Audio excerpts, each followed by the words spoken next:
Good evening, everyone, and welcome to a unique and the first ever in a series from TCU Donor Relations. My name is John Denton. It is my pleasure to be with you tonight. We're glad you're with us. We're going to have a lot of fun tonight.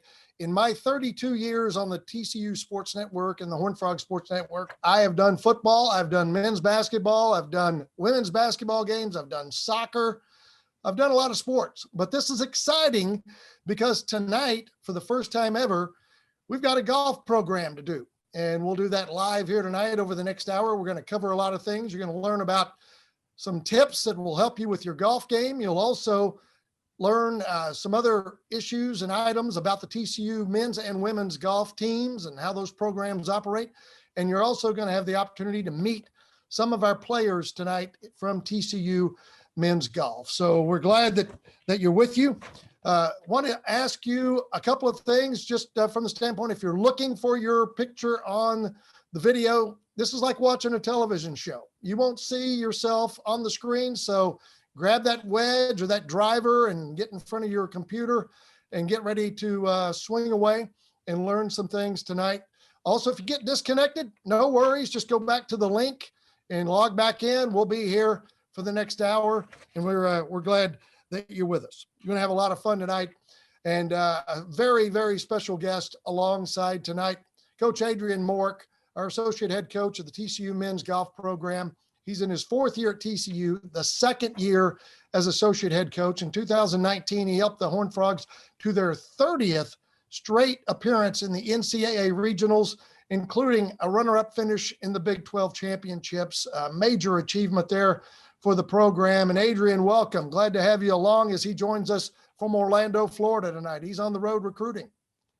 All right. Good evening, John. My name is Coach Mork. I'm very happy we can do that tonight. Hope you guys are going to enjoy it. We want to dedicate this program tonight to Dana Ballinger that passed away last week. Dana was our volunteer assistant with the men's program for a long time, and he's going to be missed, and we're going to be dedicating this program tonight to him.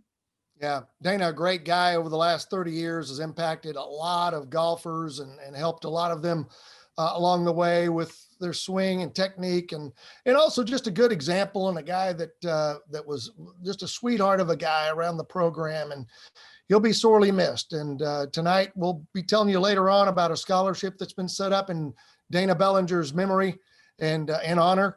And you're more than welcome to contribute to that, and we'll give you that information later on. Tonight, as I mentioned, you're also going to meet some of our golfers from the TCU program. You're going to enjoy meeting them and seeing them.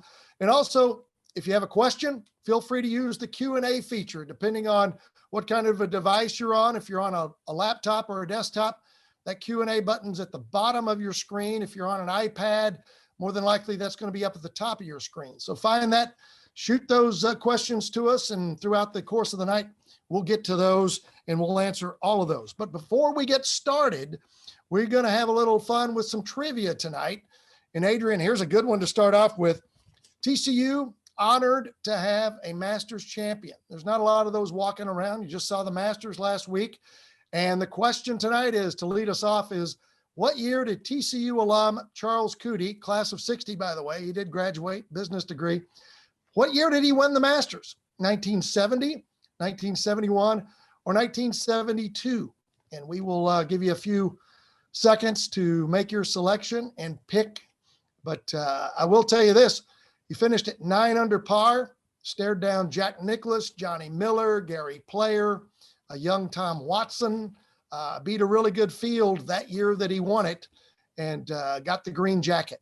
And Mr. Coody, good friend of the program. He's been very supportive over the years.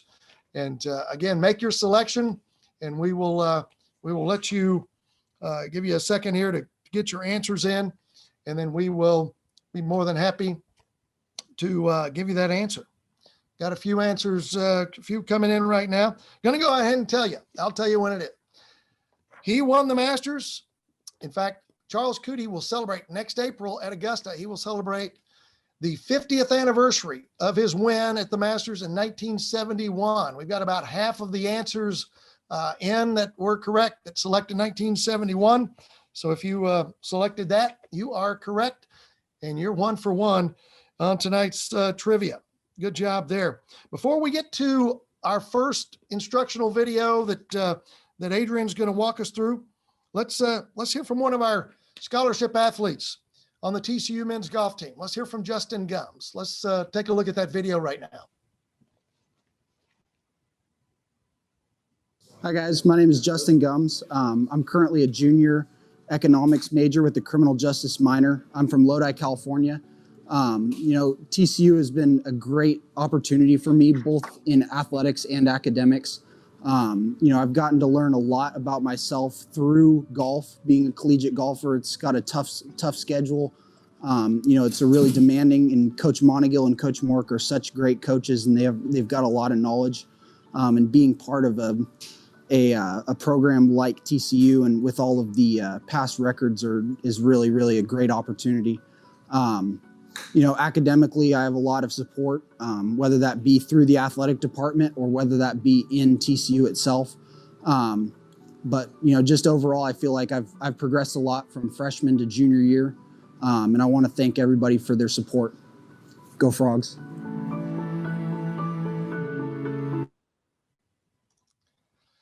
All right, great to hear from Justin Gums. Fine young man there, and a really, really good player as well. All right, Adrien, let's get into the instruction. You've got some tips for us tonight. We've got several instructional videos that you've shot. Take us through the first one and tell us what we can expect. All right, the first one we're going to talk about basics of golf, which is grips, posture, and alignment. So if you guys have any question through it, please feel welcome to type anything in the Q&A. And then when the video is over, we'll try to answer some questions. All right, let's roll it. All right. Hi guys. Hello, Frogs family. My name is Coach Mork, and I'm here to talk about the golf swing. First thing that is really important, we're going to talk about it right now, is the golf grip. The golf grip is definitely the key. So here's the deal. So we're going to start just straight. I'm going to put my right hand for right-handed on the shaft, and then I'm going to use my left hand to put it on the grip. So the key is to put the fingers first on the grip and then get over it like that. Then the right hand is going to come down to grip it, kind of if I was using a pistol right here, I'm going to do the pistol with my right hand right here. And here's why we need to make sure we're in the fingers, because we're too much in the palm, then we won't be able to use our wrist as much as we should. See, that's going to help us to create speed right here, to have the clubs in the finger. If we have it in the palm right here, then we're definitely losing power here. So first thing really important, make sure you got your fingers on the grip. And then from there, I got my right hand going down. There's a couple options with the grip. We can do the baseball grip, or we can go overlap or interlock. And that's more of a preference. There's not one better than the other one. When I started golf, everybody told me that one was better for the smaller hands. I got smaller hands like Tiger Woods, and that's the grip he's using right here. All right, the next part is the posture. What's a good posture in golf? Well, the answer is, it's pretty easy. We're gonna start straight, just like that. I'm gonna relax. Then I'm gonna go with my hands till it stops right here. And then from there, I'm gonna use my bottom, trying to go out that way. By doing so, my upper body is gonna go to the ground. So I'm gonna flex my knees a little bit, flex my knees, my hands go down. Then from there, I'm pushing my bottom that way. And then here, touching the ground. That's about the right posture. So we'll do it again. I got the grips. My hands are going down, flexing the knee a little bit. And then see, by pushing that way, my upper body is getting closer to the ground. Then when the club touched the ground, that's about the right posture here. And as you can see, I got plenty of room here. So we talked about the grip, the posture. The next thing is the alignment. So what's the alignment? So I got my golf ball right here. I'm trying to go at the tree over there. So I'm tracing a line between the ball and that tree right here. So that's the first line. The second line, I need my feet, my hips, and my shoulder parallel to that line. And that's the key.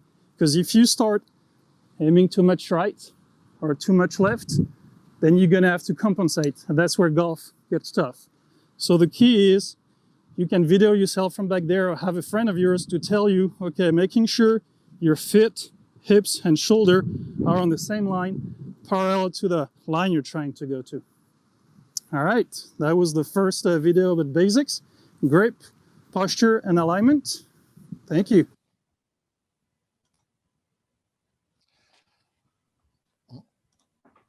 All right, Adrien, great video there. I mean, a lot of the basics there. We're gonna have a couple of questions here in a minute. One question I have though, alignment is always an issue, especially for a lot of amateur golfers. And you talked about that at the end.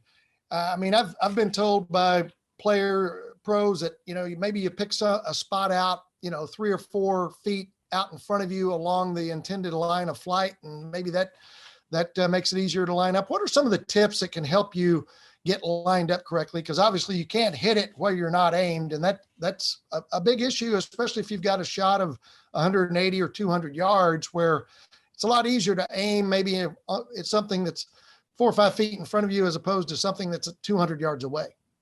All right, John, that's a really good question. Alignment is very important at any level, pro level, beginners. If you don't align your body right, then that's where trouble starts in the golf swing, because your body's going to feel it, your eye's going to feel it, and then you're going to have to compensate by doing all kind of different things. So alignment is a big key. The way good players do it is they put either a club or alignment stick on the ground when they do a practice session, just to make sure every day they align the same way. And the most important, as I said, is feet, hips, and shoulder together. So by having something on the ground between you and your ball, that's definitely the first step to making sure you align correctly. Then in order to translate that to the golf course, when you're at the range, you need to make sure you pick, you go behind your ball before you hit it. Don't try to hit like 20 balls in a row. That's not going to help you out. Go behind the ball, pick a target, and then from there, as you said, it could be 5 to 10 feet in front of the ball. You want to make sure you got the first target, which is going to help you to align the club face first. And then from there, once the club face is aligned properly, then you can align your body to the target. So I would definitely, from the range, try to pick something 5 to 10 feet in front of the ball that is on line with your target. And then from there, that's going to help you with the club face. All right, here, got a couple of questions in on the chat feature. One is, and here's a good one, when you're gripping the club, where should the club face be as you look at it before you put it on the ground? Well, that's a good question, and it really depends of the club you're using. If you're using a 60-degree or a 3-iron, it's not gonna be aiming the same. But if you grip the club, well, here I got my club. So if you grip it, as I said, the first thing you want to put in the finger for the reason I explained. If it's in the palm, you're definitely losing mobility in the wrist. So make sure you put it in the fingers. But talking about the club face definitely need to be going towards the target. And most of the time on driving ranges, they have lines on the ground. You can either use the line or use your alignment stick, and then you can check, the club face right here. That needs to be perpendicular to the target line. So that's the way to do it. Put something on the ground like your alignment stick, and then try to have that part of the club right here perpendicular. Like about right there. That's where we're going. We want a 90-degree angle here between the bottom of the club and the target. And another question, good question here. We've got a young golfer who wants to know what's a good drill for shoulder turn. That's a big part of the golf swing. Yeah, I love it, and I feel like we're gonna have some explanation in video number 2, which we're gonna talk about swing keys and shoulder rotation. So I got a very good drill for that question in video number 2. All right, well, good. Well, good deal. Let's move ahead. We've got another trivia question, Adrien, for our audience tonight. And here's a good one. What is the current average cost of attendance for a TCU student athlete? So if a golfer is going into the golf program at TCU, what is that cost per year? Is it $67,000? Is it $87,000? Or is it $97,000? And we'll give our audience a few seconds to make their selection. And then we'll talk through that and a lot of the things that go into it. It's not just room, books, and board. There's a lot of other things involved in that cost of attendance for a TCU student athlete. So we'll give the folks a few seconds more to make their selections, and then we'll get to that. But so far so good. A lot of good questions tonight. Thanks for the questions. We encourage those questions. Coach Adrien is ready to answer any and all here between now and 7 o'clock. So make sure to get your questions in. All right, here's the answer for the question: current average cost of attendance for a TCU student athlete. And that is C, $97,000. Now that, as we mentioned, gave you a little bit of a hint. That's room, books, board, but that's many other things, Adrien, that go into that. Let's talk about that a little bit, if you would. Yeah, absolutely. So the first thing that comes in mind to me is our academic center. Our student athletes are student first and then athlete second. So a big deal is being able to follow all the classes. And as part of the golf team, when we go to a tournament, we're going to go 3 to 4 days on the road. So our guys going to miss a lot of school. So when they come back, or before they go to the academic center. We got a great team with Sean in charge of it, and they help our student athletes with tutors or anything they need to stay on top of it. So that's definitely the first thing I can think of. The second thing is the workout room and the people working in it. Michael Wood is our strength and conditioning coach. He's a TPI certified, which is the highest level in the golf workout industry you can find.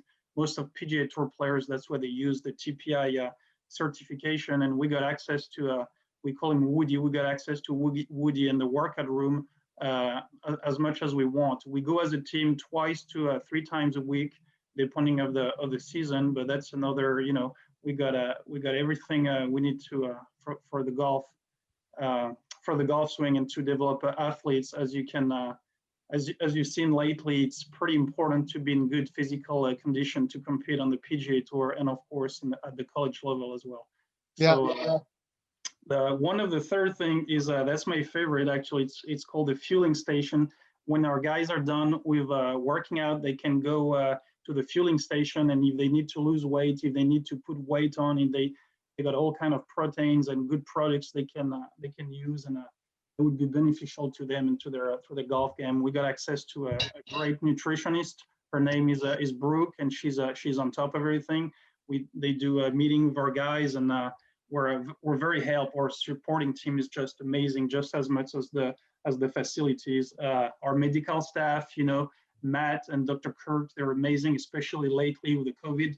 We had a lot of protocols to stay ahead of the game, and it hasn't been easy, but we played 3 tournaments in the fall, and that was pretty amazing.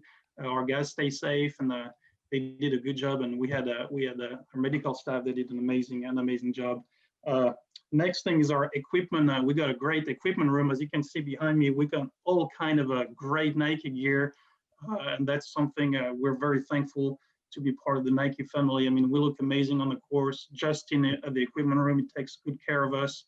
We love to wear purple, but we also wear other colors, and we have to kind of, depending on first round, second round, third round, we try to finish the tournament wearing purple.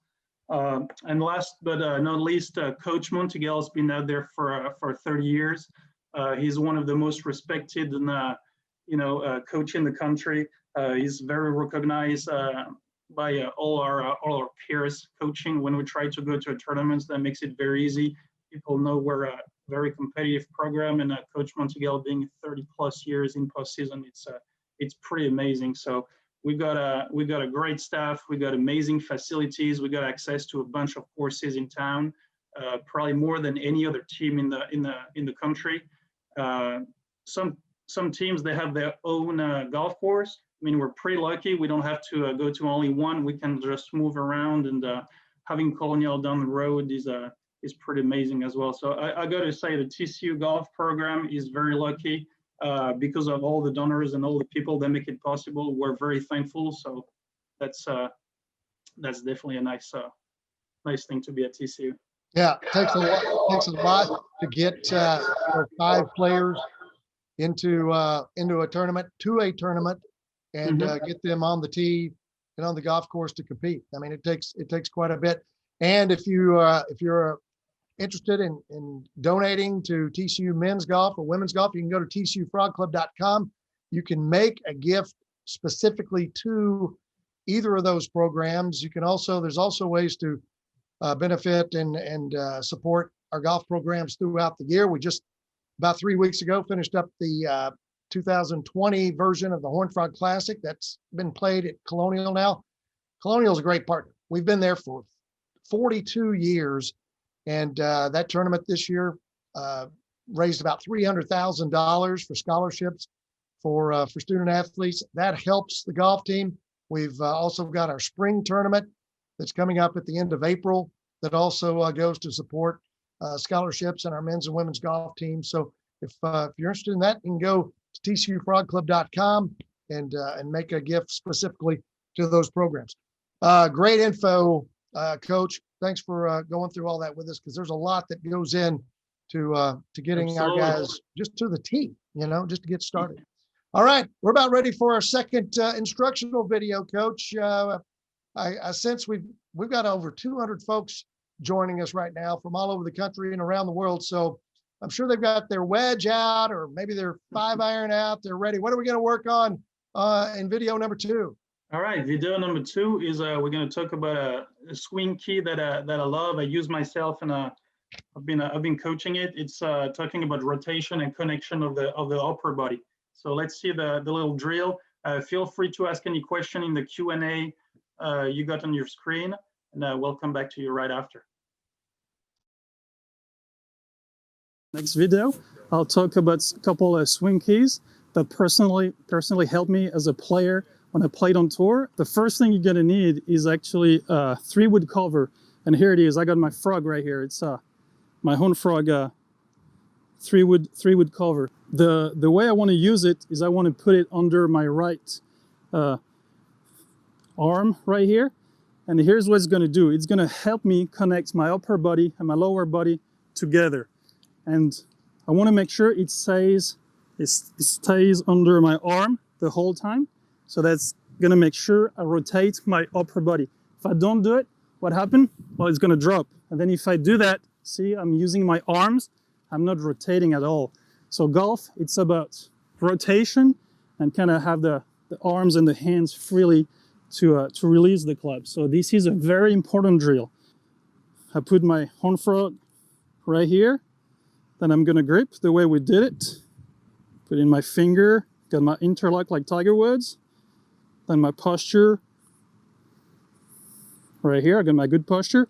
So now what I want to do in complement of that right arm, I want to make sure my left arm stays straight. And that's going to guarantee, a pretty good upper body rotation. And that's going to give me a lot of consistency when I come back on the ball.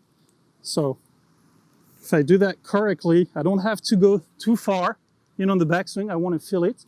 I want to make sure my right elbow is stuck to my body and my left arm is straight. That's going to give me a very good rotation here. That's going to give me perfect control of impact.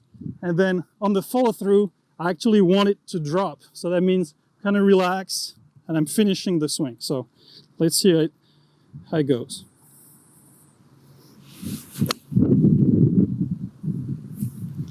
All right, so when I'm working on the range, I don't need balls like forbidding balls. I'm doing something that helped me with my upper body rotation, my connection, and then my release to the target. All right, so that was another tip right there.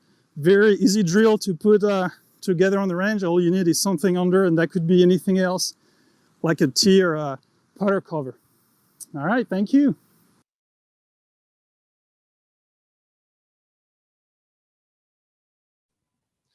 All right, Adrien, great drill right there. I mean, with the head cover, with the towel. I mean, you've got to keep that elbow in. There's no way you can do it without keeping the elbow in, and that's going to give you a pretty good signal and immediate feedback there, right there. And that speaks to the shoulder turn question that we had earlier, doesn't it?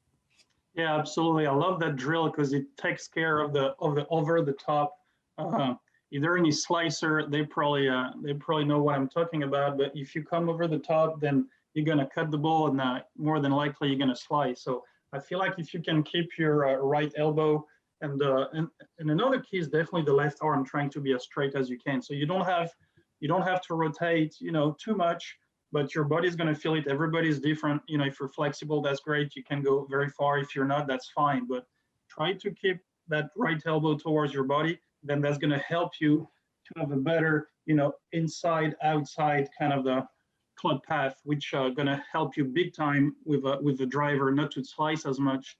And with the smaller club, like the wedges, that's going to give you a lot of consistency and distance control, which is definitely what you need with wedges, and trying to be consistent with that 9-iron wedge. I'd say I call it the birdie clubs. Sure.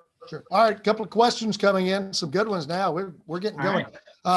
Here's one from a viewer that wants to know, how far should your elbows be from your torso at address? All right, let's see if I understand correctly. So the elbows. And I think, yeah. And I mean, the way I read it is, where should your arms be in relation to your body? You showed us on the video earlier, but I mean, yep. I've always been told it's just about maybe a little more than a hand's width away from the torso. Oh, okay, I see what you're talking about. So basically, yeah. the grip and the club where it needs to be from the body. Well, the way I like it to be further than too close. If it's too close, you always gonna have to open the body, and you're always gonna push it. So the ball's gonna start right every time. So I'd rather see the grip, the hands, and the club further away than it should be. And by doing that, you're gonna train your hands by releasing, which is what we need. We need to train the hands to release. And if you start missing left, then start to get a little closer to the ball. But usually, I'd say the average golfer miss it way more to the right than they miss it to the left. So try to go a little further away from the ball, and then the ball's going to tell you if you're too close or too far. If you're too close, it's definitely going right. If you're too far, it might start going left. All right, here's another one. We're working right through it. Do you believe in a restricted hip turn or more hip turn, more hip action? Well, here's the deal. As a golf coach, I don't believe in anything in the golf swing because I've seen a lot. And I've seen a lot of things that work and that don't work. So everybody's kind of different. And I like to see the ball flight. Before I can tell you if it's good or not good, I like to see what your ball flight is doing. I like the hips to have minimum rotation. That's my preference. But I've seen players with a lot of hips rotation that play really good. So I don't want to tell you it's good or not good. Actually, yeah, I've seen a lot that works. So yeah. Well, and in your years as a professional, and I'm remiss, I did not mention earlier on, Adrien had a great career as a pro representing France and the European and the World Championships, and had a distinguished career as a professional player. You saw a lot of different styles of swings in your years as a pro, and even now as a coach. Yeah, absolutely. So that's why, when guys come to college, they're already 18, 19 years old. Usually their golf fundamentals is pretty good. So we don't change much. We work a lot on distance control. I'm a big believer in distance control and being able to repeat over and over. If you got one ball flight, left to right, right to left, it doesn't matter.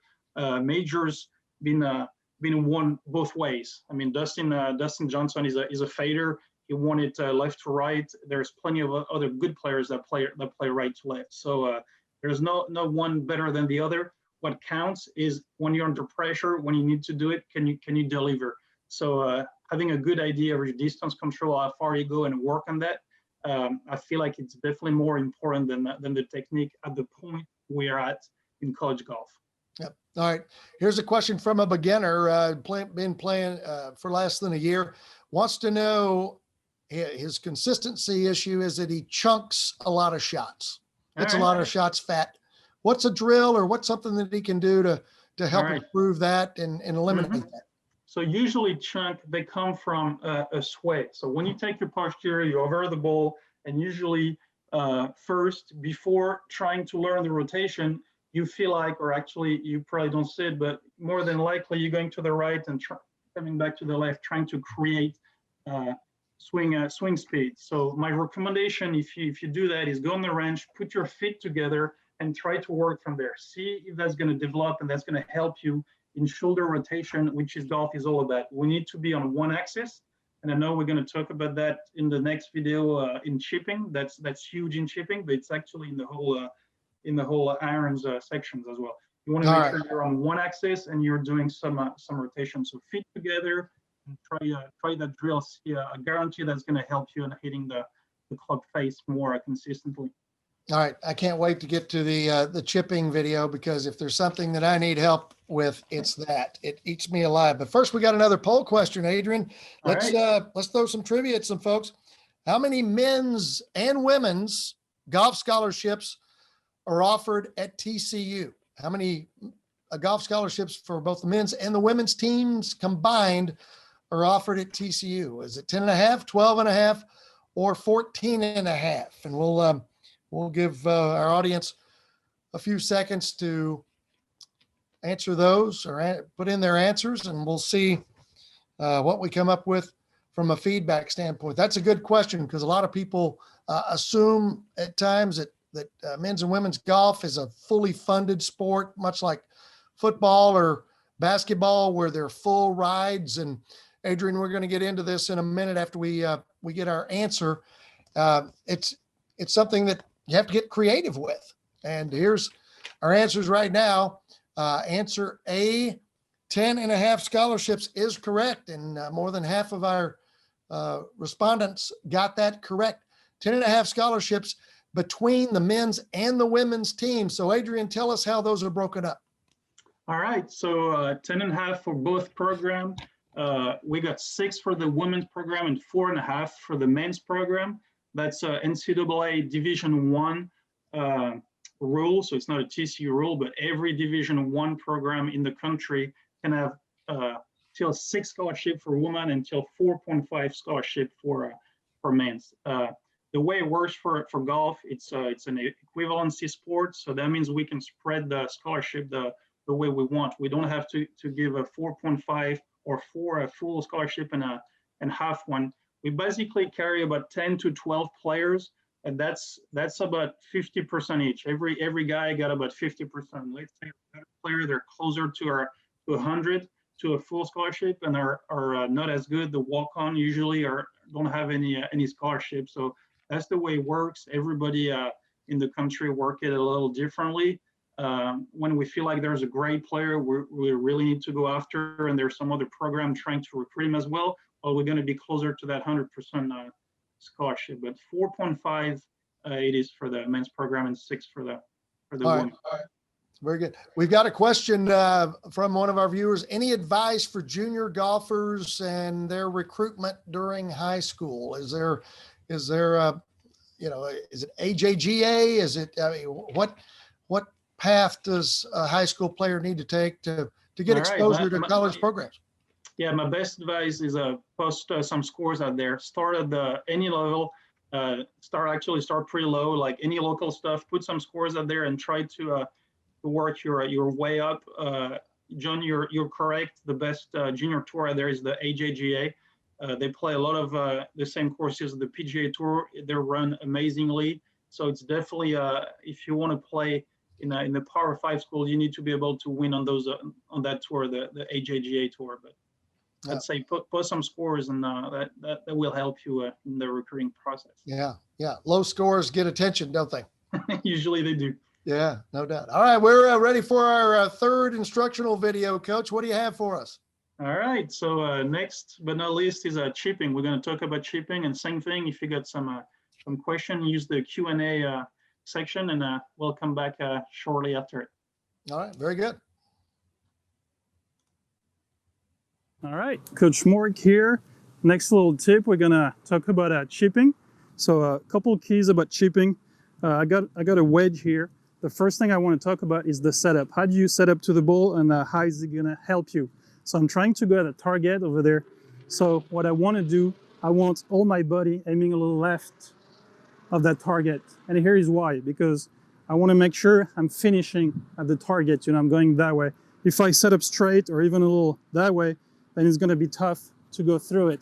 If I open myself to the left side of the target, then that's going to be easier to go through it and have a better angle at that target right here. So that's the first thing. The second thing, which is really important, that's going to help me with my contact, is I want to make sure I got the weight on my left side. I've seen people chipping, they kind of go all around, and that's tough to hit the ball consistently in the middle of the club face. So I'm going to set up with my body a little left. I'm going to put my weight on the left. And then here's the deal. A good drill for that, just to make sure you're doing it, because sometimes you don't feel it, is I want to take my right foot up in the air, and I want to be able to chip and making sure, I'm not losing my balance right here. So that's a good drill, making sure, you're staying left and you're going through it. So set up a little left, weight on the left.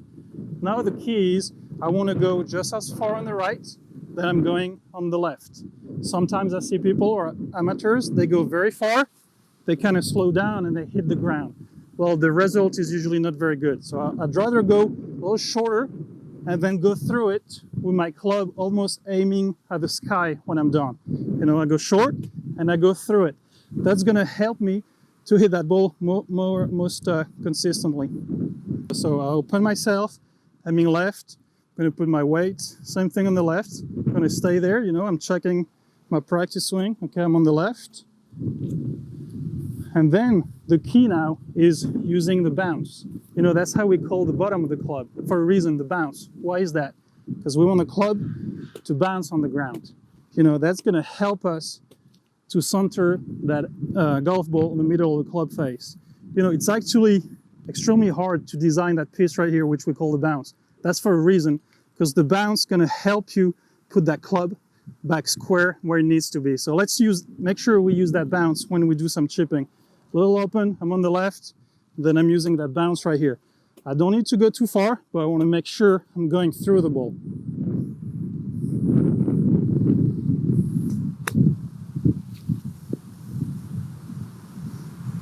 All right, another tip with Coach Mork. Thank you.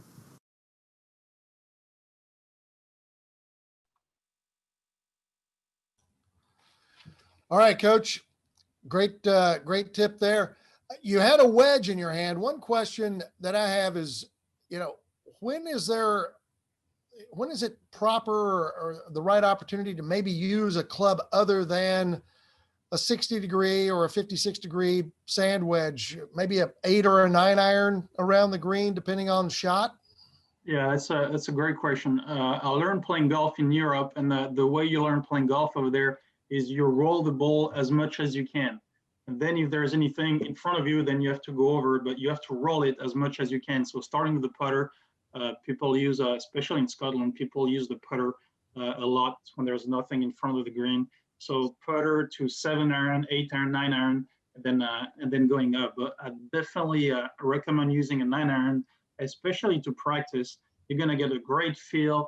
The bounce going to be it's going to be easier to hit. You can get a little closer to the ball and be very repetitive. I mean, sometimes you have to use a wedge or a sun wedge because you have to go over a bunker, over the water, or the pin is on the front. Like you don't have much option. But I'll definitely try to use most a 9 iron, 7 iron, 8 iron to chip. That's for sure. Yeah. And if you got the right situation, the old Texas wedge, using a putter's okay as well, isn't it? Absolutely. Yeah. And we see that usually when the ball is against a color, when there's a rough and fairway between those and the ball is against it and you have to go the other way. Usually that's the way to do it.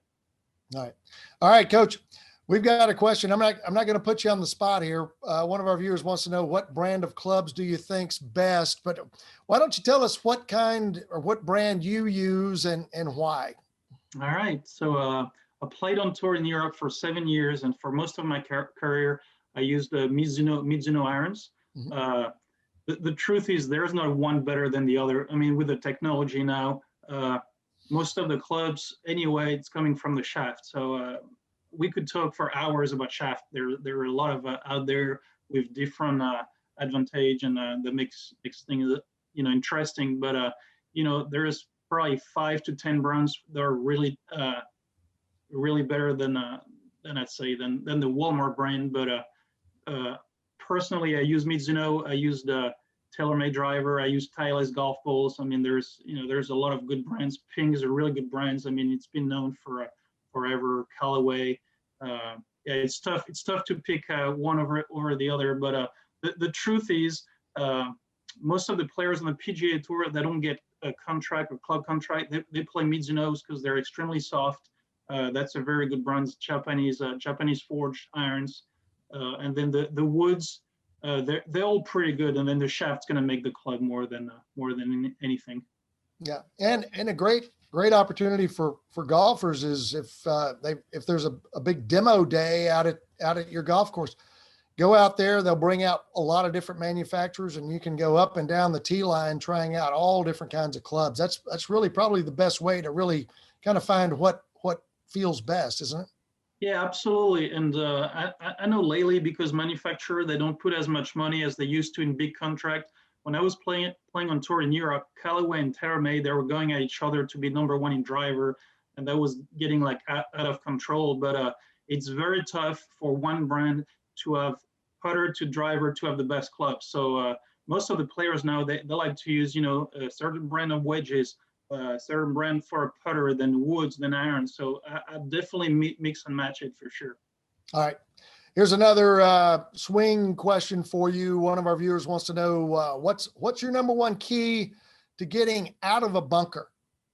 And if they want to work on that, what's a good practice drill? Perfect. So one of my best drill is I put the golf ball in the bunker and I think about it as a fried egg. And I feel like the golf ball is the yellow, and then the piece of the sand or the sand I need to take is the white that is around that yellow. So fried egg. I'll definitely use my wedge and try to get that white out of it. That's the first thing. The other drill that is really good is you don't need a golf ball. You go in the bunker with your club. You put a line in the bunker, and then on that line, let's say the line is right here. Then I try to have contact right after that line. And I got my wedge. I'm trying to hit right after the line. And you'll be surprised when you first start, you're going to be way out of the line. But then if you practice, okay, where is my club entering the sand? If you do that over and over, that's going to help you in the long run, more than thinking about the golf ball. Yeah. And a lot of golfers don't realize in a bunker, you've got to hit down. I mean, you're trying to splash, let the sand throw it out of the bunker. Absolutely. The sand is actually the thing that take the ball out. So going through it is also another good advice.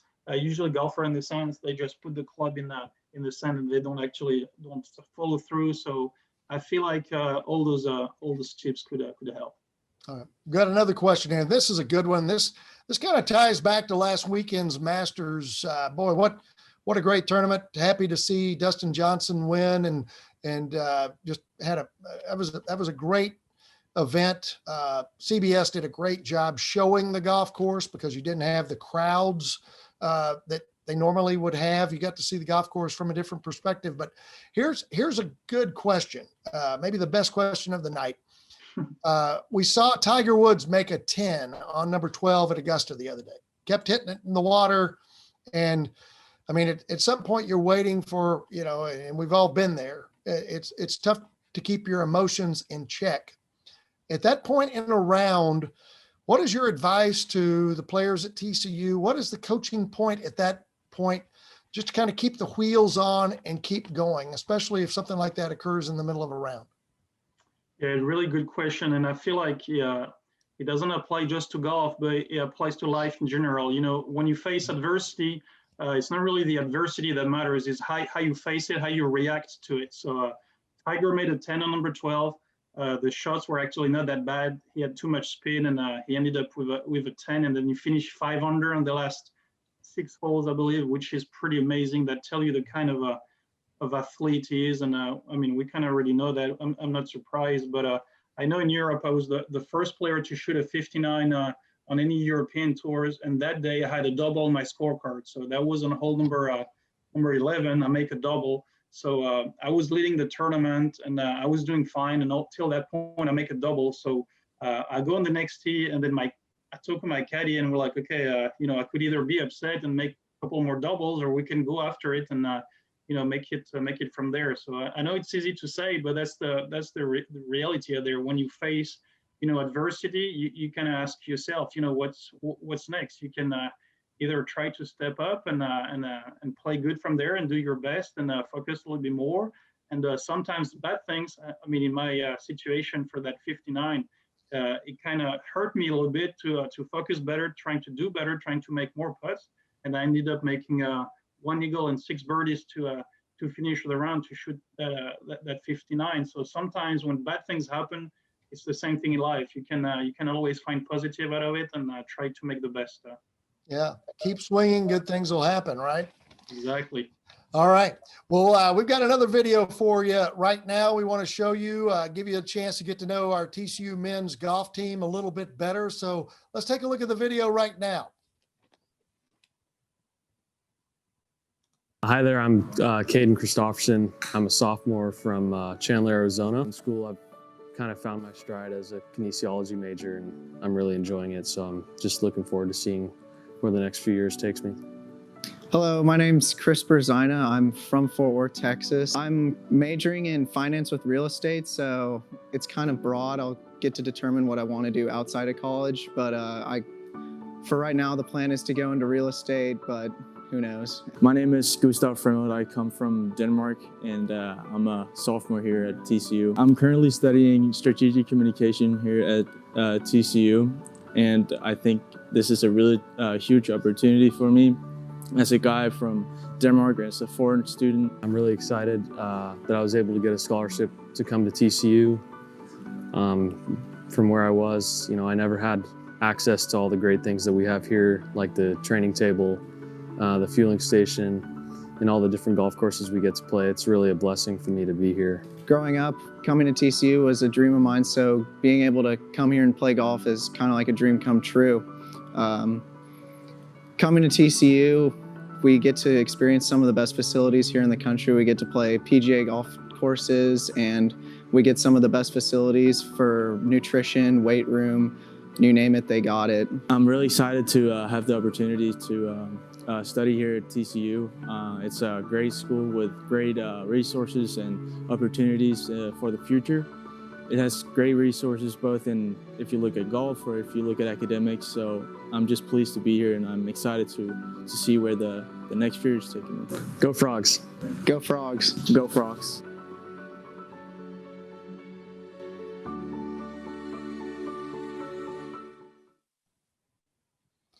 What a great group of young men right there, Adrien. You get to work with them every day. Yeah, they're awesome. They mentioned the facilities. Again, the uniqueness of TCU's situation with all the great golf courses and the great facilities that are, within a short drive of the golf course. That really gives you an advantage, doesn't it? Because you can kind of match the golf course. You pick one in Fort Worth that's going to be similar to one that you may be playing in the upcoming tournament. I mean, you've got Colonial that's classic, kind of flat. You've got Shady Oaks that's kind of hilly, almost like playing in California. I mean, the variance really helps from a preparation standpoint, doesn't it? That is very true, and we're very lucky because we got access to all of the courses in town. And as you said, they're all very different. That's what amazing. When you play Colonial, Mira Vista, Ridgely, Rivercrest, and you name it, Shady Oaks, they're all extremely different. The grass on the green is very different, the bunkers. So we actually have a lot of opportunities, and we love it. And I feel like that's a lot to offer to our guys, to be ready to the next level. Is not just to say one place and try to master that place. That's not going to help them out, but trying to change things and adjust. It's all about adjusting. Plan A usually doesn't go as planned. So yeah, it's good to be ready for anything, and we're very lucky at TCU in that situation to get access to. Colonial is extremely tough. There's not much par 5, so you're gonna have to be a really good ball striker, hitting the fairways are keys. Shady Oaks, the greens are extremely tough, so you're gonna have to master your putting. Rivercrest is a little shorter, so you're going to need to make a lot of birdies to compete. Yeah, they're all very different, and we take advantage of it based on the courses we gotta play in tournaments. Yeah, and that applies for our women's golf programs as well. They have access to all the same facilities, and Angie Ravioli Larkin and her staff do a great job on the women's side. A lot of questions also, Coach Mork, about the instructional videos. We will be posting those online, so those will be available after our program tonight. So if you want to go back and review some of those, some great tips to help improve your golf game. And Coach Mork, thanks so much for your time tonight and for your efforts on the video. I've got 3 or 4 things on my list I got to go out and work on, and I can't wait to get that going. And we appreciate also all the viewers. Want to remind you, make sure you get your TCU golf towel. You can get that. There's a link on the email that you got for once you registered tonight. I've got mine. You're going to want one of these. They're high quality golf towel, guaranteed to lower your score. So make sure that you go online and order one of those tonight. We've had a great time tonight. Thanks a lot, John. You did awesome. It's been a pleasure. We're very grateful to our donors. Go Frogs, and that program was dedicated to Dana. So I love you, Dana. You bet. Dana Bellinger, a great friend. We dedicate this program to him tonight. Be sure to go to tcufrogclub.com. Make your gift to TCU men's or women's golf or to the Dana Bellinger Scholarship, which has been set up, and that will go to support TCU golf as well. Make sure, as I mentioned, to order your TCU golf towel. And our thanks tonight to TCU Donor Relations for all the production work and all the preparation. They've made all this possible. And we've had a great time tonight talking TCU golf. Until our next one, there'll be more frog classes. Until the next one, I'm John Denton for Coach Adrien Mork saying so long, go play golf, Go Frogs. and go Frogs. Good night, everybody. Bye.